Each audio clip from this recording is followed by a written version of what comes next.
Formé sur le papier, mais avide de faire ses propres expériences, Lou a décidé de tout quitter pour une aventure en solitaire.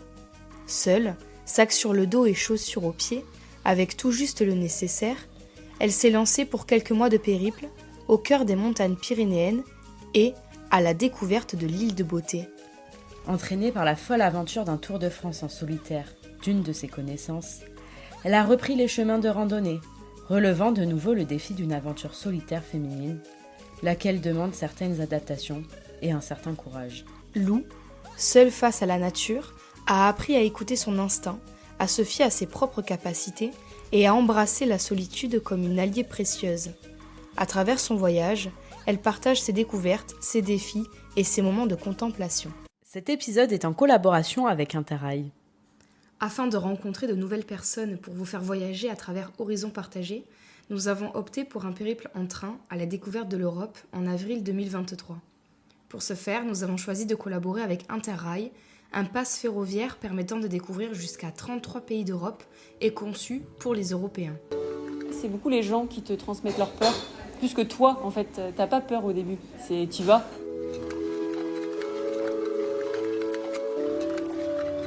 Mon prénom c'est Lou et mon nom c'est Godet. En fait j'ai fini mes études en juin 2023, donc j'ai fait un master dans lequel je me suis pas forcément très reconnue.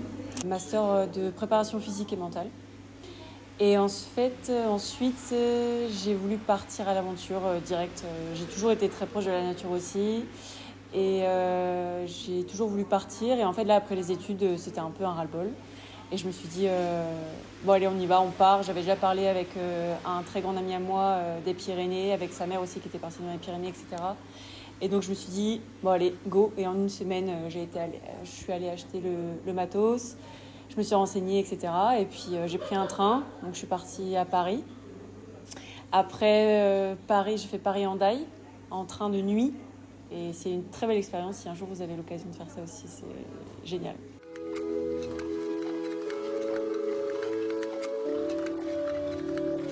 C'est génial, en fait, tu rencontres beaucoup de personnes, les gens parlent pas forcément français, tu parles d'où tu viens, en fait. Et voilà, et puis tu discutes des choses qui te tiennent à cœur. C'est ça, l'aventure, c'est tu reviens à l'essentiel, mais donc du coup, tu reviens aux choses qui sont importantes pour toi, en fait, dans ta vie, qu'est-ce qui compte, et voilà. Donc voilà, je suis partie, j'ai pris ce train-là, j'ai rencontré des gens qui m'ont d'ailleurs fait très peur au début, qui m'ont dit « Ah, mais tu vas aller dans les Pyrénées, mais t'es toute seule en tant que femme, t'as pas peur et si t'arrive quelque chose, comment, voilà, t'es loin, t'habites Brest, tes parents ils sont loin, etc. » Et donc du coup, voilà, on m'a dit « Ah ouais, mais il y a des orages beaucoup dans les Pyrénées, tout ça, comment tu vas faire, comment tu vas t'en sortir, etc. » Je dis « Enfin, tranquille, pour l'instant, moi, j'ai vu qu'il n'y avait pas d'orage. Mais si, ils en prévoient la semaine prochaine, tout ça. » Donc, en fait, au début, t'as beaucoup... En fait, j'ai remarqué, c'est beaucoup les gens qui te transmettent leur peur, plus que toi, en fait. T'as pas peur au début, t'y vas. Et c'est beaucoup la peur des parents, la peur de la famille, la peur des amis, la peur des gens que tu connais même pas.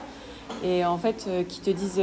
Alors, c'est bien, hein, parce que du coup, ça t'apprend à faire attention à telle ou telle chose, sur la météo, par exemple, et tout. Moi, je pensais pas qu'il fallait faire aussi attention. Mais il faut savoir être sûr de ce que tu fais et savoir pourquoi tu le fais, quoi.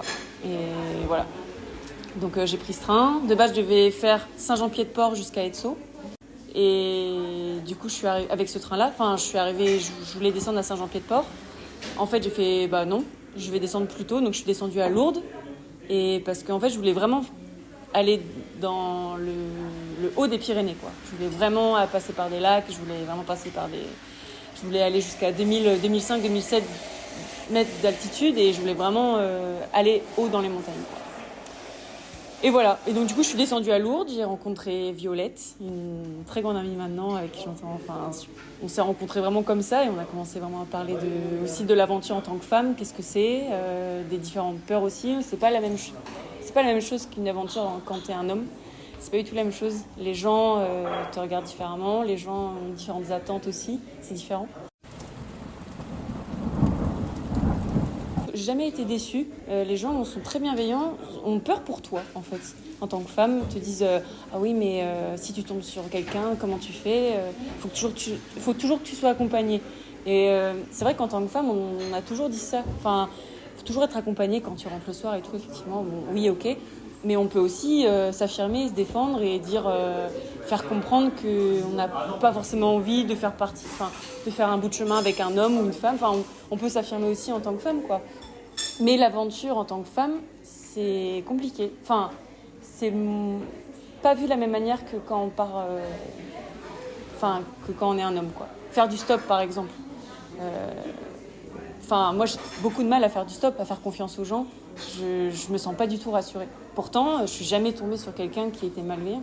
Et c'est ça qui est intéressant avec la randonnée. Et quand tu pars, quand tu es dans l'action, c'est que tu sors complètement des préjugés. Moi, on m'a toujours dit ah mais ça va être compliqué. Hein. Moi, mes parents au début, ils m'ont dit tu vas aller en Corse après les Pyrénées, mais tu vas aller jusqu'au Monte Cinto. Parce que moi, au début, je voulais faire les 3 sommets de Corse. Et ils m'ont dit mais non, mais ça va être trop compliqué. Tu vas être fatiguée. Alors ils croient en moi, hein, mais au début c'était t'as aucune expérience et puis tu vas avoir froid, t'as pas le matos et tout ça. Et puis en fait j'ai dit mais c'est bon quoi, j'y vais. Puis c'était un peu ma période après les études, je me suis dit mais c'est bon quoi, j'ai envie d'être en dehors de mes parents aussi, j'ai envie de me construire toute seule et c'est hyper important d'avoir d'autres repères que ses parents quoi.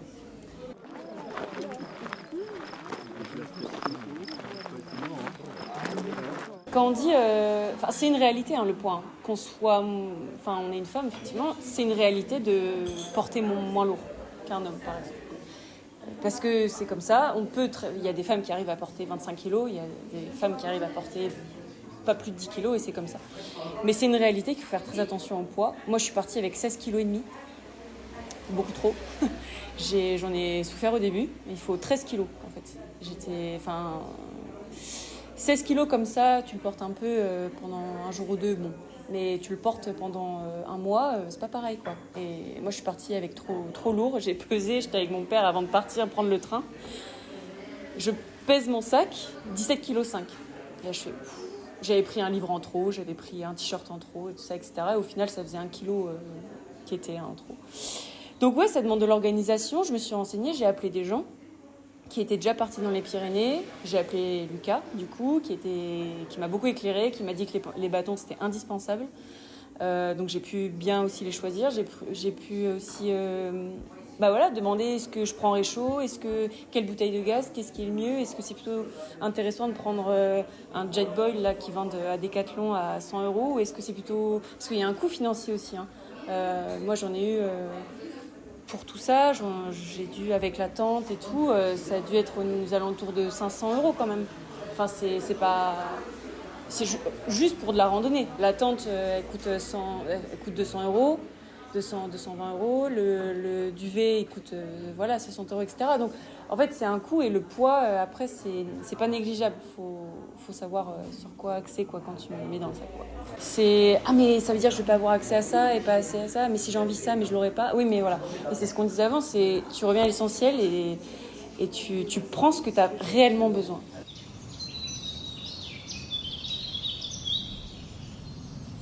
Alors, on trouve quoi duvet déjà, matelas, tente. Ça c'est. Après, savon. Moi, j'avais pris savon solide. J'avais pris un savon solide, mais un savon démêlant après shampoing. Un savon qui n'a pas marché du tout.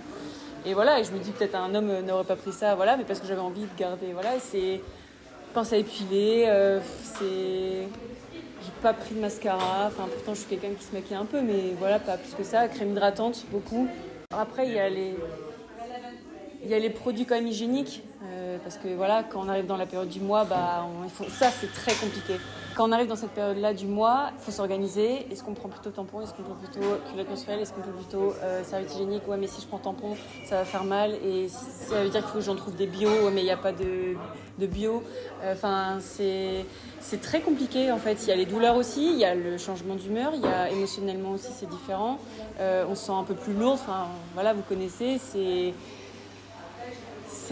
Oui ou non, mais voilà, c'est compliqué. Hein. Enfin, moi, j'ai trouvé... Mais ça va, je l'ai plutôt bien vécu. Pour se laver, dans les Pyrénées et en Corse, en fait, c'est torrent, c'est rivière. Voilà. Après, quand je trouve un refuge, c'est pareil, les douches chaudes, elles sont payantes. Moi, je faisais tout le temps froid. C'était rivière dans les montagnes en Corse ou refuge. Après, quand il n'y a pas de refuge, des fois, j'arrivais au niveau de la mer. Quand je ne pouvais pas bivouaquer, j'allais à l'hôtel. Donc là, c'était douche aussi. Et puis après c'est toilettes publiques quand t'en trouves. C'est des gens aussi qui nous hébergent, qui nous hébergeaient ces douches-là aussi, etc. Voilà quoi, c'est au jour le jour. C'est au jour le jour, mais il faut anticiper du coup ces problèmes-là. Ces contraintes, entre guillemets.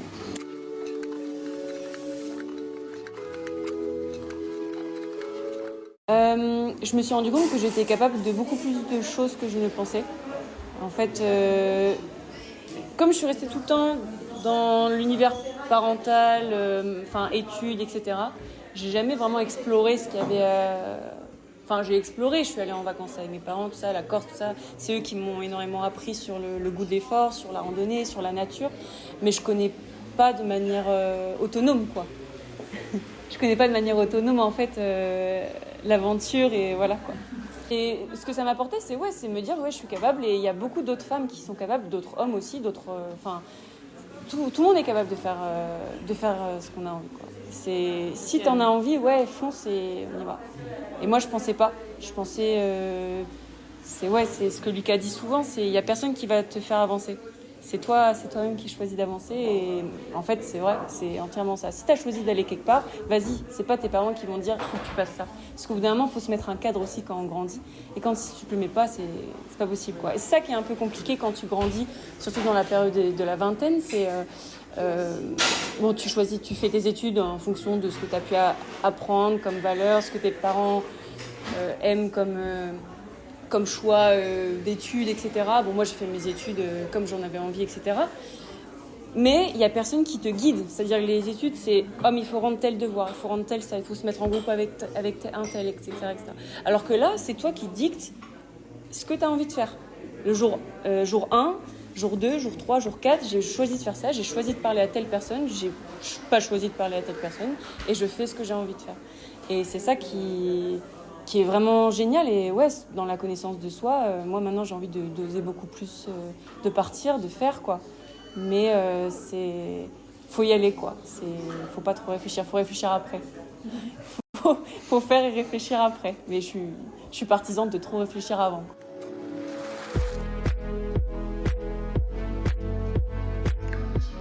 Je culpabilisais vachement au début de pas avancer. J'avais du mal à accepter qu'il avançait plus vite, par exemple, tu vois. C'était mais je suis nulle, j'arrive pas à avancer autant que toi. Et lui, il a 8 mois dans les pattes. Moi, j'ai pas fait ça tout le temps et c'est la première fois que je faisais autant de randonnées aussi cet été.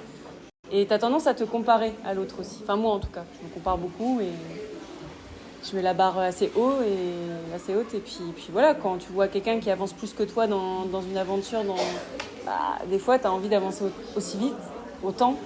Lui, ça lui posait pas de problème de faire 30 bornes par jour dans les Alpes ou dans le Jura. Moi, j'avais pas les mêmes chaussures, j'avais pas la même donc c'est différent. Moi, j'ai eu insolation en Corse. Ça m'a mais pendant 4 jours, c'était terrible, quoi. En fait, très mauvaise idée. Je pars à midi de Girolata parce que j'avais pas d'autre choix. En fait, il y avait un bateau qui me déposait, il fallait que je parte, il me faisait arriver à 11h30. Et partir à midi pour faire une randonnée en Corse avec du dénivelé, c'est une très mauvaise idée, surtout quand tu es à côté de la côte. Donc j'ai grimpé. C'était toute une balade en fait qui me faisait rejoindre un endroit.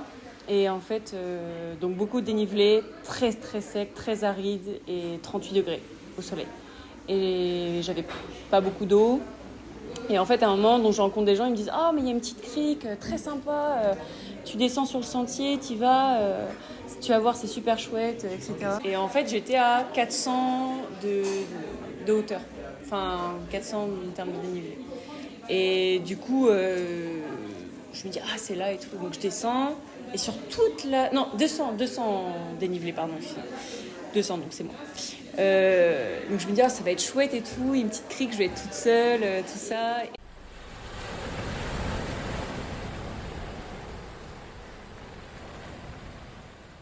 Et pendant toute la descente, qui a duré 20 minutes, je me dis, il va falloir tout remonter après. Il va falloir tout remonter, il est 16h, tu dois arriver maximum à 19h, il me restait encore 7 km, il me restait encore du dénivelé et tout.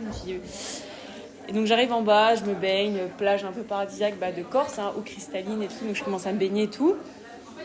Je reste 3 quarts d'heure et grosse erreur en fait, je remets mon sac, etc. Et en remettant mon sac et en commençant à avancer, j'avais eu beaucoup trop chaud toute la journée. Et en fait, là, je me dis, ok, ça va être très, très compliqué. Parce qu'en fait, quand je suis redescendue, j'avais pas vu qu'il fallait monter encore après. Et en fait, je me suis tapé 400 de dénivelé, mais genre sur 2 km, quoi. Et vraiment, c'était raide comme ça, avec les feuilles d'eucalyptus qui glissaient, etc., avec le sac. Mon sac était beaucoup trop lourd, il faisait 17 kilos, parce que j'avais ramassé des déchets en plus. Bref, c'était vraiment... Enfin voilà, et donc je suis arrivée, c'est là que j'ai vraiment, le soir, je suis tombée dans un gîte et on m'a recueilli un peu parce que les gens ont vu que j'étais vraiment pas bien. Voilà quoi, donc insolation, fièvre, pas bien du tout. Et voilà, donc les gens très gentils, très bienveillants m'ont dit mais si vous avez besoin de quelque chose, n'hésitez pas à frapper dans la nuit, tout ça, etc. Et les parents, quand ils sont loin comme ça, ils sont en panique un peu. Parce que c'était la première fois, ils sont là, mais appelle le médecin, appelle le SAMU. Non, mais c'est pas grave, j'ai juste une insolation, c'est pas agréable, mais ça va passer, quoi. Voilà, si c'était à refaire, je le referais parce que, en fait, c'est ce que je voulais sur le moment. Et dans tous les cas, j'aurais jamais pu changer cette envie-là. Et j'avais vraiment envie de descendre. Pour moi, les plages en Corse, elles sont incroyables. Et d'autant plus quand il y a personne. Donc ouais, non, c'est juste mieux m'organiser, partir la veille ou j'en sais rien, partir le matin, ne pas rester autant de temps, enfin je sais pas, avoir un sac moins lourd, c'est juste ça que je pourrais conseiller, quoi. Mais, et puis même le fait qu'on m'ait dit ça, moi je trouvais ça très gentil. Il faut toujours continuer d'explorer. Les gens sont là aussi pour te faire découvrir des endroits aussi. Horizon Partagé, votre podcast de découverte. Retrouvez-nous sur vos radios, vos réseaux sociaux et les plateformes de streaming. Mon plus beau souvenir, c'est quand j'étais toute seule, sans réseau, au refuge de Baye-Célance, dans les Pyrénées. C'est un des meilleurs souvenirs que j'ai. Parce que j'avais pas de réseau pendant 3 jours et parce que je me suis vraiment reconnectée à moi et aux gens qui étaient avec moi, parce que j'ai rencontré aussi des gens. Et c'était tellement l'instant présent, quoi. Et ça, il n'y avait rien d'autre qui m'atteignait, quoi. C'était vraiment moi et la nature, quoi. Il n'y avait pas ces distractions de réseau, tout ça, parce qu'on est tout le temps en distraction, en fait. Là, tu prends le temps d'écouter la nature, tu prends le temps d'écouter... Et ça fait vraiment, vraiment du bien, quoi. Et j'encourage vraiment les gens à faire ça.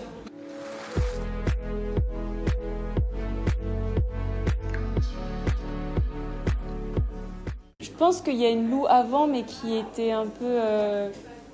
comment dire ?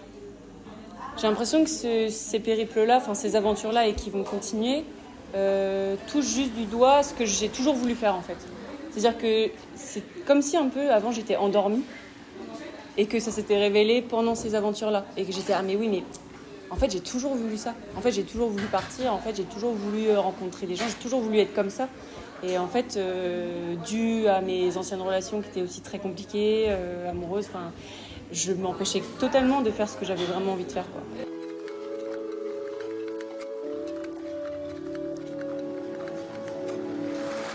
Continuer de bouger. Moi, ce qui m'attire aussi, c'est de découvrir la montagne. J'ai toujours été dans le milieu maritime, la mer et tout. Moi, là, je connais, Brest, j'ai toujours été à côté de la mer. Donc la montagne, je connais que vraiment depuis cet été. Et j'ai vraiment envie d'explorer l'alpinisme, le ski de rando, l'itinérance, voilà. Donc il faut investir, c'est du temps, et ça demande à se former, etc. Sur les risques d'avalanche, etc., etc. Ça demande du temps, mais on en a du temps, donc voilà.